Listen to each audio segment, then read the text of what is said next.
Hey friends, I am turning the very special age, special to me, of 50 years old mid-January. And so this video is going to focus on my fragrance wish list. If you want to hear my thoughts on aging and living your best life as you get into, well, I think I'm probably well beyond the midpoint of my life, considering lifespans these days. Who's to know what the future holds? But you can join me over on the channel called Essential Veronica, where I talk about all things related to life, random thoughts. We talk about makeup and products and menopause. All of the things that have to do with middle age living, reflections, living your best life, all of the above. You can join me over there. But today, we're going to just talk about perfume here on this channel. I've got 7 fragrances on my wish list, and none of these is inexpensive. So I have to give some thought to whether I want to splurge for all of them or maybe just purchase 2 or 3 or maybe 4. You can give me your advice down in the comments. Let me know what you think. In case you're wondering, how come I'm not asking the rest of my family for these? It's because they have other plans for my birthday based on some wishes I've expressed to them. So I am going to do my own fragrance purchasing here. The first fragrance is FEVE Gourmand from Guerlain's L'Art and La Matière special line. You know, this sort of privé line of fragrances, private line, elevated line where they charge you a lot of money. And so the 100 ml bottle of this, it costs $395. Lord have mercy. And friends, they even sell a 200 ml bottle for $580. This used to be called Gourmand Cocan. And what I love about this fragrance, although people think of this as a chocolate fragrance, to me, it is a very perfumey smelling fragrance, like a floral fragrance with a lovely chocolate nuance in it. I don't think of this as a chocolate fragrance at all. The primary floral in the fragrance is rose. There's also tea and patchouli in the base of the fragrance.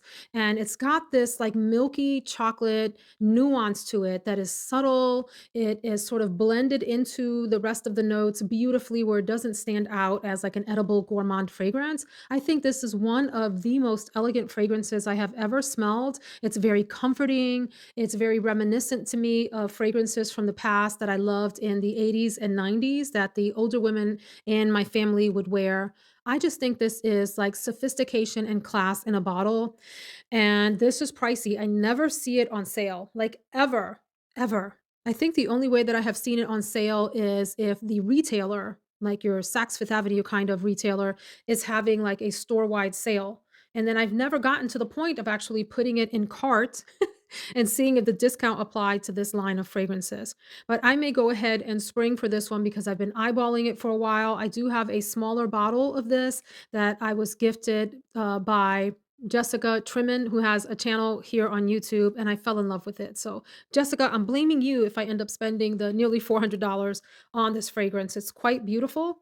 And I understand that the reformulation of Fève Gourmand is identical to, maybe it's not a reformulation, maybe it's just remarketed as Fève Gourmand, but it's identical to Gourmand Cocan or close enough that no one can tell the difference. It also has a tiny little bit of spiciness to it. The second fragrance on the list, I had an opportunity to try. Giselle here on YouTube sent me a decant, and I thought it was lovely. Soie Malaquais from Dries Van Noten. Did I pronounce the name of the fragrance correctly? The primary notes, this is so interesting, chestnut and silk. Ooh, what does silk smell like? I mean, we talk about something smelling cashmere or soft like a cashmere sweater. The other notes here, bergamot, black currant, rose, silk, chestnut, chestnut, chestnut, cocoa. So I really enjoyed this fragrance. I thought it was soft, and since silk is a note, it definitely smelled very smooth to me, almost to the point of being creamy, but it had this sort of lightness to it. It smelled to me how cool silk or cool fabric, cool satiny fabric feels. It was that kind of texture to the fragrance when I smelled it. I can't say that I picked up a pronounced chestnut. I definitely smelled a warm and elegant, lovely perfume that was also appealing to my husband. I don't see the price on the Dries Van Noten website. It says notify me, so I wonder if they are out of stock of it, but I understand this fragrance to be over the $300 mark. So this is going to be another one, and I never see this one on sale anywhere either. Well, maybe I've seen it on Max Aroma or one of those kinds of places once upon a time. Then let's talk about this Guidance 46. Goodness gracious, this bottle is mesmerizing to me. I see this and I'm drooling just at the design of the bottle. I do have the original guidance and really quite like it a lot. I understand it is a bizarre fragrance and not for everyone, and that it's pretty off putting for some people. I get that. I totally understand that. So, this fragrance here, the X ray version, it came out on the market at a whopping $520 for a 100 ml bottle. I mean, that's a car payment for a lot of folks, okay? Lord have mercy.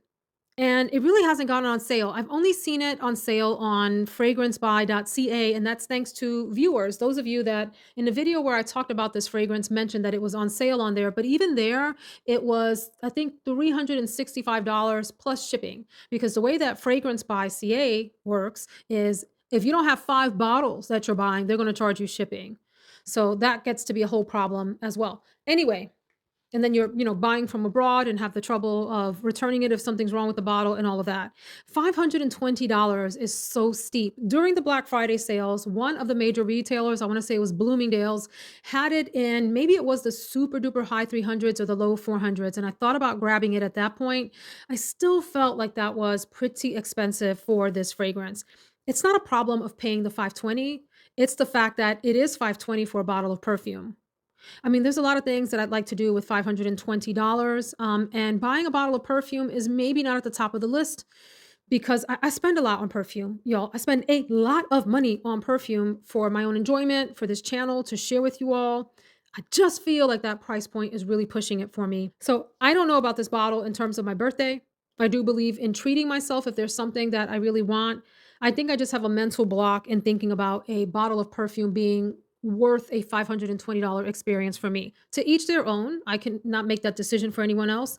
And I'm not sure I can even make it for myself. I might end up buying this fragrance, especially if I can get Rakuten money back stacked on top of a sale that somebody's having. Like if somebody's having a 15% off sale, and then on top of that, Rakuten is going to give me an additional 15 or 20% off, this beauty might be coming into my household. So the description here, enthralling and beguiling. Guidance 46, exceptional X-ray is a study in light and shade, fragility and strength, subtlety and ostentatiousness. Lord, paradoxes brought together with an immediacy that can be achieved only by the art of perfumery. Who writes these things? It's dosed at a staggering 46% concentration. This has a very similar note structure to the original guidance. And so to me, it smells like guidance and it's just sort of softened up around the edges a little bit, and is actually a little closer to the skin. It's like a slightly rounder version than the original guidance, which I think is beautiful. I mean, you don't need this if you have guidance. I don't need this. Nobody needs a $520 fragrance. Notes that stand out to me based on my experience with it. I definitely get the pear. I get some almond in it, saffron. The rose is a prominent player, a little bit of jasmine, and sandalwood and vanilla in the base. Those are the primary notes for me. And it's a really beautiful fragrance. The original guidance gets mega compliments. I mean, it's so funny that people hate guidance because in the air, I think people love it. My sense is that some people don't like it on themselves. It's one of those things where when it's really close to your nose, it can be overwhelming, but it smells fantastic out in the air to everyone else. So this one is definitely top of my wish list, but that price is the bottom of my wish list just on principle alone. You know what I'm saying? Actually, we just have 6 on the wish list. I was gonna say 7, but I only want 1 from the next house. This is Ella, and there are 3 fragrances that I have tried from Ella that I have really enjoyed. One is it called it's musk. It's a kind of musk. Is it called Musk K? Oh my god.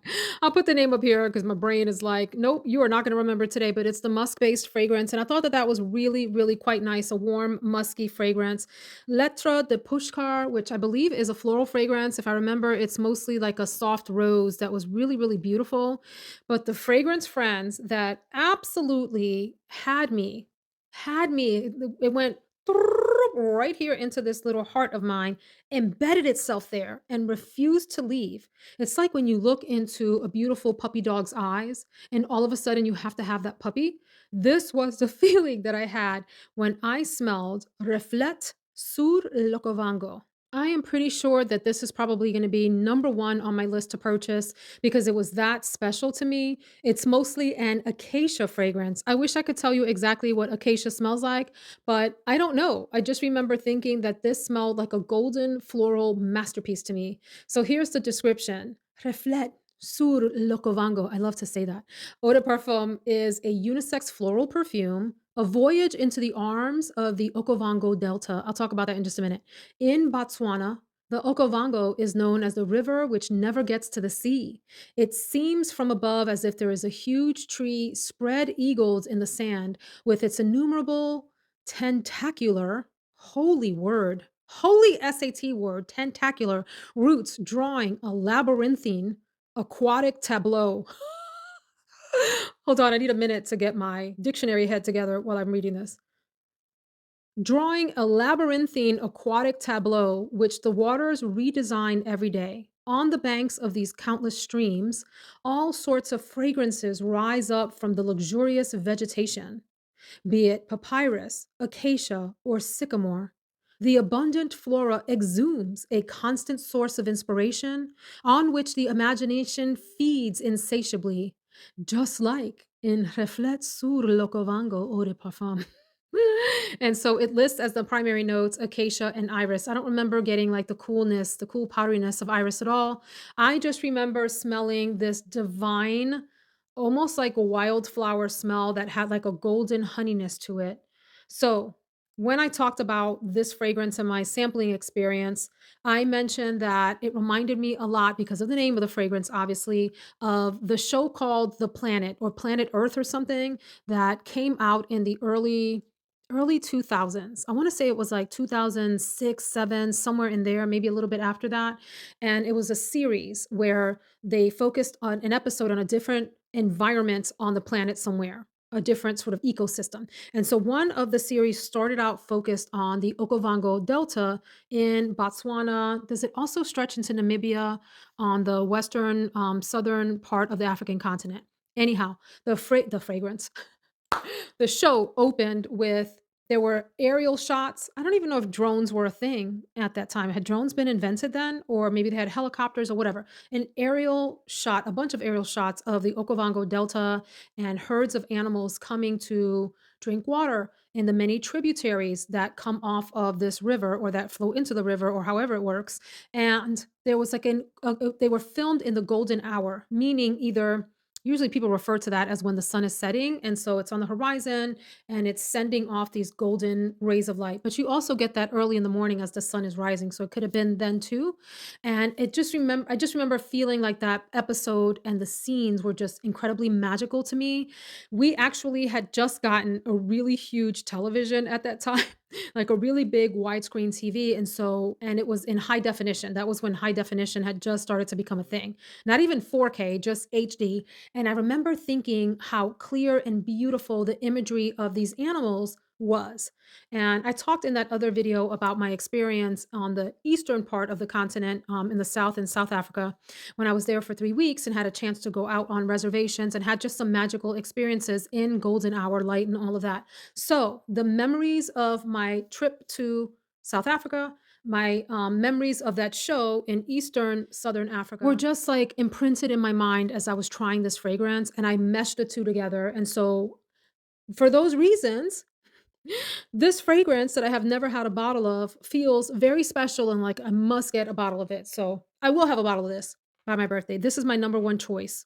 And then I don't have a lot of experience with this next fragrance, and I think it retails close to let's see what the price on this one is. What y'all trying to charge people for this? Holy cow.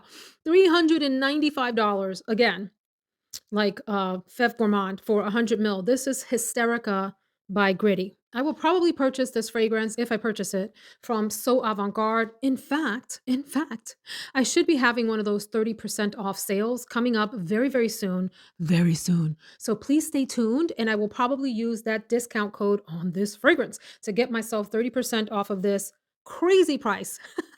I love the beautiful hot pink fuchsia. Super like 80s color on this bottle. I think it's beautiful. By the way, Duquesa from Gritti is freaking amazing. Love that perfume. Almost made it into my top 10 for the year. Fan friggin' tastic. This fragrance, I remember feeling like it had a strange opening. Like for the first few seconds, I was like, ooh, I don't know about this. But as it settled down, I got gardenia and tuberose, which is always just such a lovely combination. Why does my hair always get so messy when I film these videos? I feel like it looks like a little bit of a rat's nest. Excuse me, my friends. Um, Gardenia and tuberose, which is a lovely combination for me always. And it has oh, I knew it. It says it has a chewing gum accord. I don't know if I saw that when I first tried it, but I remember feeling like this smelled like bubble gum, bubble yum, bubble gum, bubble gum. Pink bubblegum, tuberose, gardenia, and there's a honey accord, which lends this sweetness to the fragrance and vanilla as part of the base and a little bit of woodiness. I thought this was like the height of femininity when I had it on. It was just so beautiful, feminine, mature, yet happy and fresh and youthful and fun and flirty. And I want it. Hysterica. I don't know why it's called that. What an interesting name. Look at this description. Sweet Jesus. The second half of the description. The magnetism of the composition reaches its climax. Okay, let me read that again because like what is happening with trying it's like keyword spamming if you're familiar with that. It's when content creators put way too many keywords in their title to try to get people to click on the thing. Like one of those words will appeal to someone, right? That's called keyword spamming. I feel like this is SAT word spamming in some of these descriptions when these fragrance houses create these like super fluffy, flowery sentences with way too many descriptive words in them. I do a lot of editing of writing as part of my job. That is, one of my primary responsibilities is to make sure that the documents and written products that are coming out of our work are really easy for people to read, understandable, and that they are not overstating things or overly descriptive and flowery to the extent that they are distracting from the main point. And so I easily pick up on these sorts of things and descriptions, and it drives me crazy. But the magnetism of the composition reaches its climax in the dramatic connection between velvety rosewood and clouds of benzoin. Benzoin has sort of a vanillic, kind of slightly musky effect to it. And so, anyway, primary players in this fragrance are those beautiful florals. Tuberose and gardenia are two of my favorite florals of all time. That lovely, happy, flirty gum accord, a little bit of honey and vanilla. I like that fragrance, and I will likely be picking it up during that upcoming sale. Stay tuned for that So Avant Garde sale. Get your list together and check it twice. Because when we do those sales, friends, it doesn't matter if you do them with me or if you shop with another content creator. When they have those 30% off sales, the most popular fragrances go like that. They go super quickly. So when you see it announced, get on the site and get what you want. Fill your cart. Get your Santa sleigh going. Give yourself an early 2025 Christmas. Okay, I lied. Let's talk about it's gonna be 7 fragrances. I took Lettre de Pushkar off the list, but I forgot about this one, and it is Leonora from Mind Games. And so I have had the pleasure of trying out a lot of Mind Games fragrances. There have been a lot sent to me from So Avant-Garde and Mind Games. They work together, and it's been a real privilege to try out a lot of those fragrances. I purchased a few myself. The most notable one from the past year, or maybe I purchased at the end of 2023, was French Defense. That beautiful deep amber cherry fragrance that is just a knockout for the wintertime. I have enjoyed most of the fragrances that I have tried, not all. And so I have some videos on that if you're interested in hearing more about Mind Games, but they're really expensive. They are usually in the upper 300s. The regular bottles I think are 375. And then recently this past fall and winter, Mind Games released 4 fragrances that were in the 475 and up range.